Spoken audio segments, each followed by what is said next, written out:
ভূমিকম্পে শুধু হিন্দুরা মরে না কেন, কাফেররা মরে না কেন, মুসলমানরা মরে কেন, নাস্তিক গুলো মরে না কেন, আস্তিক গুলো মরে কেন? আপনি বাইসা বাইসা আযাব দিতে পারেন না?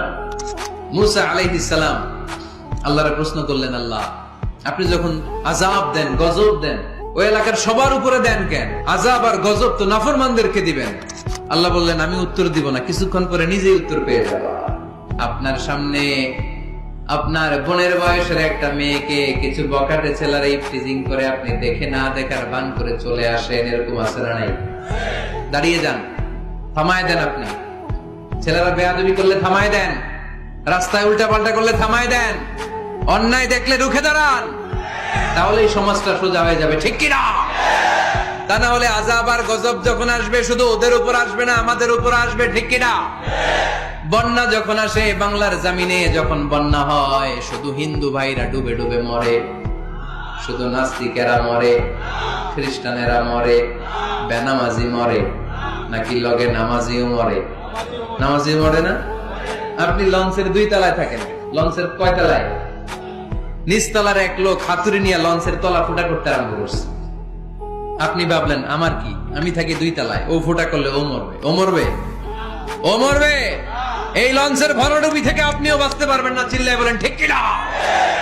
ও যখন মরবে আপনিও মরবেন। আযাব আর গজব যখন আসে, ওয়াত্তাকু ফিতনাতাল্লা তুসিবাল্লাযিনা যালামু মিনকুম খাসসা, ফিতনা যখন শুরু হয়, আযাব আর গজব যখন আসে, তখন খাস ভাবে শুধু জালিমদের উপরে আসে না, আলেমদের উপরও আসে, আল্লাহর ওলিদের উপরও আসে। তুমি দরগার মধ্যে বসে বসে জিকির করো, সমাজটারে ঠান্ডা করলা না কেন? তুমি তাসবিহ হাতে নিয়ে বসে আছো, সমাজের মধ্যে ক্যাসিনো ব্যবসা চলে কেমন করে? সমাজটারে তুমি চেঞ্জ করলা না কেন? তোরে বসে বসে জিকির করতে কইছে কে? তোরে তাসবিহ নিয়ে খেয়ে খেয়ে পেটটারে বড় করতে বলেছে কে? তুমি একা জান্নাতে যাবা, আযাব আর গজব তোমারও ছাড়বে না, চিল্লায় বলেন ঠিক কি না? ডেঙ্গু যে হয়েছিল বাংলাদেশে কিছুদিন আগে, শুধু হিন্দুরা মরছিল,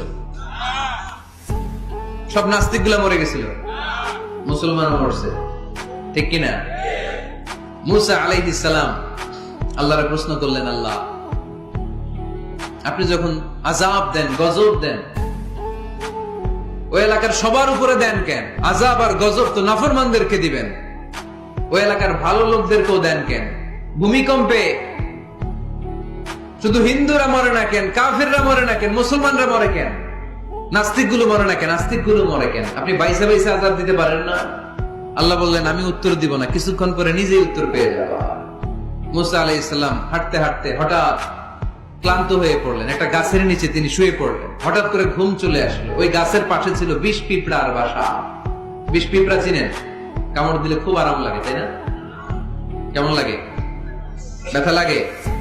খুব ব্যথা লাগে না? 3-4টা বিষ পিঁপড়া বিষ পিঁপড়ার বাসা থেকে এসে সাইয়েদনা মুসা আলাইহিস সালামের পায়ের মধ্যে কামড়াতে আরম্ভ করলো। মুসা আলাইহিস সালামের মেজাজ তো খুব নরম ছিল, তাই না? খুব গরম মেজাজের নবী ছিলেন, রেগে যেতেন, খুব সাহসী ছিলেন। এই 2টা ক্যারেক্টার খুবই সাহসী, এক হচ্ছে মুসা আলাইহিস সালাম, আর এক হচ্ছে সাইয়েদনা ওমর ফারুক, ঠিক কিনা? ওনাদের কথার চাইতে হাত চলতো আগে। এরকমও দরকার আছে না নাই? মায়ের উপরে ওষুধ নাই, মায়ের ভিতরে ভিটামিন আছে, ঠিক কিনা? মাঝে মাঝে এই ভিটামিনের দরকার আছে না নাই? শুয়ে রইলেন মুসা আলাইহিস সালাম, 3-4টা বিষ পিঁপড়া এসে পায়ে কামড়ানো শুরু করলো। পিঁপড়ার কামড় খেয়ে মুসা আলাইহিস সালাম জেগে গেলেন, রেগে মেগে আগুন, খুঁজতে আরম্ভ করলেন কিসে এত ব্যথা, দেখে পিঁপড়ায় কামড়ায়। এই 3-4টারে তো মারলই, পাশে দেখে পিঁপড়ার বাসা, পুরা বাসাটারে পা দিয়ে ভেঙে চুরে সারখা। রাব্বুল আলামিন ডেকে বললেন, মুসা পিঁপড়া কামড় দিছিল কয়টা? কয় 3টা। তাইলে পুরা পিঁপড়ার বাসা ভাঙলা কেন? কামড় দিয়েছে 3-4টা পিঁপড়া, পুরো পিঁপড়ার বাসাগুলোরে ডলে ডলে পিষে শেষ করলা কেন? আল্লাহ ডেকে বললেন, মুসা আযাব গজব যখন আমি পাঠাই, জালেমরা যেমনি মরে, আলেমরাও মরে।